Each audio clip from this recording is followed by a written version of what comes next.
लोकनेता दीबा पाटिल की 99वीं जयंती के अवसर पर वाशी स्थित छत्रपति शिवाजी महाराज चौक में नवी मुंबई पुनर्वसन सामाजिक संस्था एवं अन्य संस्थाओं के माध्यम से विशेष कार्यक्रम का आयोजन किया गया, जहां राज्य के वन मंत्री गणेश नाइक विशेष रूप से उपस्थित थे। साथ ही मौजूद थे पूर्व सांसद डॉक्टर संजीव नाइक, पूर्व विधायक संदीप नाइक, पूर्व महापौर सुधाकर सोनावणे, जयवंत सुतार, दशरथ भगत, निशान भगत, वैजंती भगत, संदीप भगत एवं तमाम प्रकल्पग्रस्त और विविध संस्थाओं से जुड़े मान्यवर। तो वहीं इस दौरान अरनाला से लेकर करनाला तक के आगरी, कोड़ी, कराड़ी, भंडारी समाज के कई प्रतिष्ठित व्यक्ति भी मौजूद थे। इस दौरान गणेश नाइक सहित मान्यवरों ने यहां लोक नेता दीबा पाटिल की प्रतिमा का अभिवादन करते हुए उनके संघर्षमय जीवन से जुड़े चित्र प्रदर्शन को भेंट दी। मौका दीबा पाटिल के 99वीं जयंती का था, इसलिए यहां महिला रिक्शा चालकों सहित उल्लेखनीय सामाजिक योगदान देने वाले नागरिक और ज्येष्ठ नागरिकों का गणेश नाइक के हाथों विशेष सम्मान किया गया। गणेश नाइक ने कहा कि दीबा पाटिल ने अपना सर्वस्व त्याग कर प्रकल्पग्रस्तों के न्याय हक के लिए मुहिम खड़ी की और उनका यह बलिदान व्यर्थ नहीं जाएगा। दीबा पाटलांनी त्या अतिशय प्रतिकूल परिस्थितीमध्ये जो लढा उभा केला तो यशस्वी होईल का नाही होईल याची कोणाला कल्पना नव्हती, परंतु मन एकाग्र करून सर्वांना सोबत घेऊन धर्म, जात, पंथ, वर्ण, वर्गाच्या पलीकडे, पक्षाच्या पलीकडे जाऊन दीबा पाटलांनी सर्वांना एकत्र केलं आणि लढा दिला आणि तो लढा यशस्वी झाला। आज दीबा पाटलांच्या 99व्या जयंती निमित्तानं होऊ घातलेल्या अंतिम टप्प्यामध्ये असलेल्या नवी मुंबईतलं जे आंतरराष्ट्रीय विमानतळ त्याला स्वर्गीय दीबा पाटील आंतरराष्ट्रीय विमानतळ नाव हे निश्चितपणे दिलं जाणार आहे आणि एप्रिल महिन्यामध्येच त्याचं साधारणपणे ऑपरेशन सुरू होईल। त्यावेळेला त्या अनुषंगानं दीबा पाटलांच्या विचारावर त्यांचं सरवलेलं प्रेम करणाऱ्या सर्व घटकांना अतिशय आनंद होणार आहे। आज दीबा पाटलांचं आठवण हे दीबा पाटलांच्या नावासाठी नाही, पुढच्या येणाऱ्या पिढ्यांना त्याच्यातून स्फूर्ती मिळावी, प्रेरणा मिळावी आणि त्यांच्या हातून असं समाजाचं कार्य घडावं यासाठी श्री दशरथजी भगत यांच्या नेतृत्वाखाली विविध संघटनांनी ही या ठिकाणी शिवाजी महाराजांच्या चौकामध्ये हे कार्यक्रम आयोजित केला। त्या कार्यक्रमामध्ये सर्वांनी सहभाग घेतला आणि निश्चितपणे हा मेसेज समाजाच्या खालच्या स्तरापर्यंत जाईल आणि समाज आपल्या हिताकरता डॉक्टर बाबासाहेब आंबेडकरांनी दिलेल्या घटनेनुसार जीवन व्यतीत करण्याचा प्रामाणिकपणे प्रयत्न करें, ऐसा विश्वास मैं व्यक्त करता हूं। वहीं दशरथ भगत ने भी इस दौरान अपनी भावनाएं व्यक्त करते हुए लोक नेता स्वर्गीय दीबा पाटिल के कार्यों को याद किया। या ठिकाणी प्रथम दीबा पाटिल साहेब यांची 99वी जयंती आहे आणि दीबा पाटिल साहेबांना या ठिकाणी कोटी कोटी प्रणाम। आज दीबा पाटिल साहेबांचा जन्मदिवस आहे, त्यासोबत ऊर्जेचा जन्म आहे, संघर्षाचा जन्म आहे, आंदोलनाचा जन्म आहे। हे कशासाठी? जो गोरगरीब आणि कष्टकरी आणि तळागाळातील बाधित नागरिकांना न्याय मिळण्यासाठी आज या ठिकाणी जयंती या ठिकाणी साजरी म्हणजे दीबा पाटलांचे जे काही विचार आहेत ते विचाराने प्रेरित होऊन जी नवतरुण आहेत त्या नवतरुणांनी त्यांच्या हक्क आणि अधिकारासाठी एकत्रित आले पाहिजे, संघटित झाले पाहिजे, संघर्ष केला पाहिजे। त्यासोबत जे येणाऱ्या पिढीला प्रश्न उद्भवतील पण या पिढीला देखील प्रश्न आहेत, त्यांचे अनेक प्रश्न मच्छीमारांचे असतील, कष्टकऱ्यांचे, शेतकऱ्यांचे असतील, जे बाजार समिती असतील, या शहरातले असतील, या झोरपट्टीतले असतील, अनेक सर्वांचे प्रश्न आहेत। पण प्रश्न सर्वांचे प्रश्न संपत नाही, पण संघर्ष पेटला पाहिजे। दीबा पाटील साहेबांकडून आपण काय घेऊ शकतो? एक ऊर्जा घेऊ शकतो, एक शक्ती घेऊ शकतो, संघर्ष करण्याची शक्ती घेऊ शकतो। शेवटी संघर्षाशिवाय न्याय मिळत नाही, रस्त्यावर उतरल्याशिवाय न्याय मिळत नाही, कारण जे काही कायदे निर्माण झालेले आहे ते संघर्षातून झालेला आहे, ते आंदोलनातून झालेला आहे। प्रत्येक कायदा हा रक्ताने लिहिलेला आहे, कारण संघर्ष झाला तिथे रक्त पडलेला आहे आणि त्याच्यानंतर तो कायदा निर्माण झालेला आहे, तो अधिनियम निर्माण झालेला आहे। कारण या ठिकाणी आज आमच्या ज्या महिला आहेत त्या महिला मुंबईवरून आलेल्या आहेत, ते भाऊ आमचे मुंबईवरून आलेले आहेत। काय प्रश्न त्यांचा आहे? त्यांचा प्रश्न मग तो मार्केटचा विषय असेल, मुंबईमध्ये जे काही गावगावठाणे आहेत, त्यांच्या जमिनी आहेत, शेतीबाती आहेत, तर सगळे प्रश्न त्या ठिकाणी आहेत. परंतु आम्ही त्या ठिकाणी या मंडळींना देखील सांगतो, दिवा पाटील ही एक चळवळ होती, एक शक्ती होती.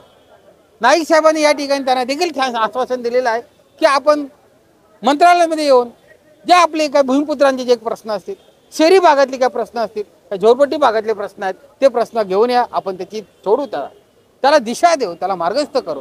परंतु या सगळ्या गोष्टी होत असताना माझी आज आपण जी काही आज जयंती आहे, ते जयंती निमित्त आहे. जयंती हा निमित्त आहे. या जयंतीमध्ये आम्ही काय घेऊन जाऊ शकतो, तर या ठिकाणी आमची पिढी, भविष्यामध्ये आमच्या मुलांची पिढी, त्यांचे विविध हक्क आणि अधिकार आहेत. ते हक्क आणि अधिकार मिळवण्यासाठी आंदोलन करणं गरजेचं आहे. पण आंदोलनाला शक्ती हवी आहे, प्रेरणा हवी आहे, ऊर्जा हवी आहे. ते कुठून मिळणार? ते दिबा पाटलांच्या विचारातून मिळणार. आज ते विचार घेण्यासाठी आम्ही आलेलो आहे. वहीं अन्य प्रतिष्ठित मान्यवरों ने भी 50 साल के संघर्ष के बावजूद चल रही न्याय हक की लड़ाई की आपबीती व्यक्त की। आज मच्छीमारांवर नाही म्हटलं तरी प्रत्येक प्रोजेक्ट मागे आमची लोक हॅरेस होतात. काही ना काही जमीन जाते, समुद्र जातो, खाड्या जातात, एव्हरीथिंग इज गोइंग. मग आम्ही कोळ्यांनी नुसतं बोलायचं मुंबई आमची कोळ्यांची नाही कोणाच्या बापाची असं म्हणण्यामध्ये काय अर्थ राहिलाय? अर्थ संपलेला आहे. पण तरी पण आम्ही जगतोय, भांडतोय. सगळं कुठलाही प्रोजेक्ट घ्या तुम्ही, आज प्रत्येकाला भांडावंच लागतं.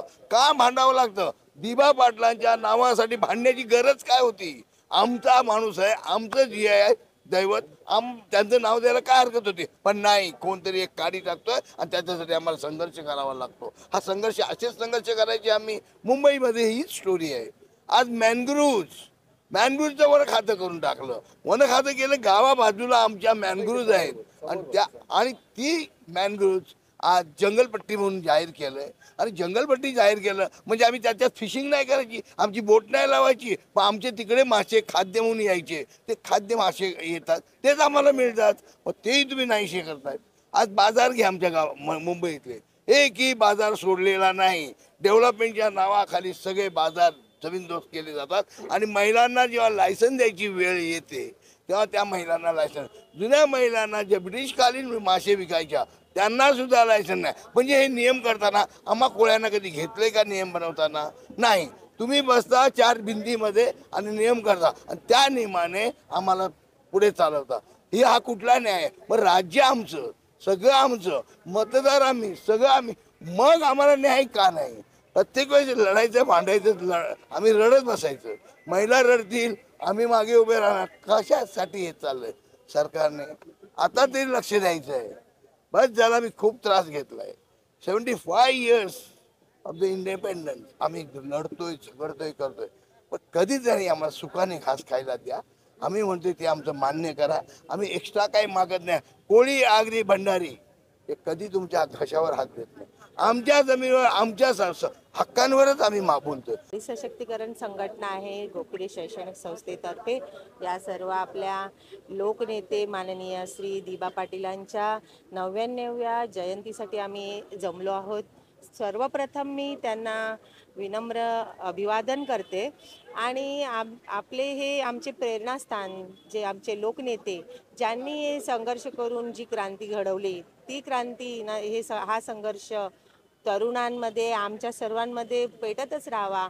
आणि इथूनचे जास्तीत जास्त आपण बघतो की भूमिपुत्र म्हणून आपले जे आपल्याला आता लाभलेले आहेत वनमंत्री गणेश नाईकजी, आताच आपल्या दादांच्या अध्यक्षतेखाली हा कार्यक्रम आपला पार होत आहे. आणि इथूनचा वाशी गावातला बुलंद आवाज म्हणजे आमचे दशरथ दादा भगत, दादांची पूर्ण फॅमिलीने जसं काय ह्या संघर्षामध्ये दिबा पाटीलांच्या पूर्ण याच्यामध्ये वाहून घेतलेलं आहे पूर्ण कुटुंबाने. तर दादा आणि गणेश नाईकजींच्या कार्याला मी सलाम करते. सर्व दिबा पाटील यांचं खरोखरच एक त्यांचं कार्य बघून 99व्या वर्षीसुद्धा एवढं जमल्याबद्दल खरोखर त्यांचं शिवरायांच्या सारखं त्यांचं कार्य असेल तेव्हा एवढी आज गर्दी आहे. 99व्या वर्ष आणि दुसऱ्या वर्षी 100 वर्ष होणार.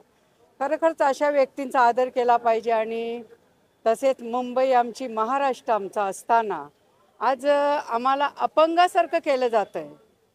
कारण शेतकरी आणि मत्स्य शेतकरी हा या देशाचा म्हणजे अन्न पुरवठा करणार आहे, त्यांच्या शेतीच्या जागा विकत घ्यायला लागला आणि आमचे समुद्र, आमचे गटारगंगा केलेले आहेत या सरकारने.